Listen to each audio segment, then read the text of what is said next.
সুপ্রিয় দর্শক, আজকে আমার আলোচনার বিষয় শ্বাস কাশ হাঁপানি সম্পর্কে। কফ কাশ ঠান্ডা বা অ্যাজমা রোগে যারা ভুগছেন তাদের জন্য সম্পূর্ণ আয়ুর্বেদিক ফর্মুলার মধ্যে কিছু ঔষধ সম্পর্কে আপনাদের মাঝে আলোচনা করব।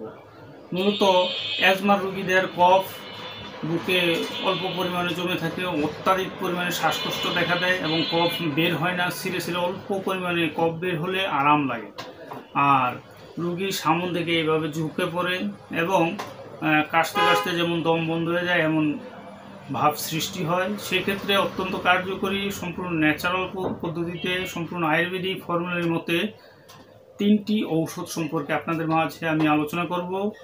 বিশেষ করে শ্বাস কাশ চিন্তামণি, এটি মূলত শ্রীকুণ্ডেশ্বরী ঔষধালয় লিমিটেড, চট্টগ্রাম, বাংলাদেশের একটি নামকরা কোম্পানির ঔষধ। এটি শ্বাস কাশ চিন্তামণি এটি ব্রঙ্কাইটিস বা ব্রঙ্কিয়াল অ্যাজমা মানে শ্বাসকষ্ট দূর করতে সক্ষম। যাদের কফ ভিতরে কফ জমে গেছে, কফের কারণে শ্বাস নালী বন্ধ হয়ে যাওয়ার উপক্রম, তাদের ক্ষেত্রে অত্যন্ত কার্যকরী।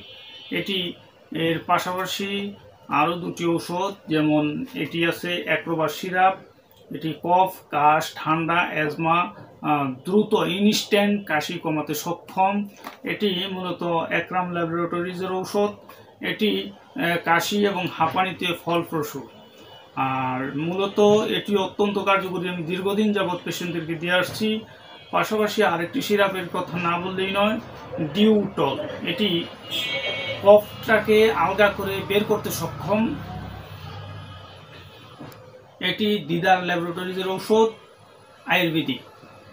এই 3টি ঔষধ একত্রে সেবন করলে কাশি কমাতে সক্ষম ইনশাআল্লাহ। আমার ভিডিওটি যদি আপনাদের ভালো লাগে লাইক কমেন্ট শেয়ার করবেন এবং সাবস্ক্রাইব করবেন। আমার জন্য দোয়া করবেন। আল্লাহ হাফেজ।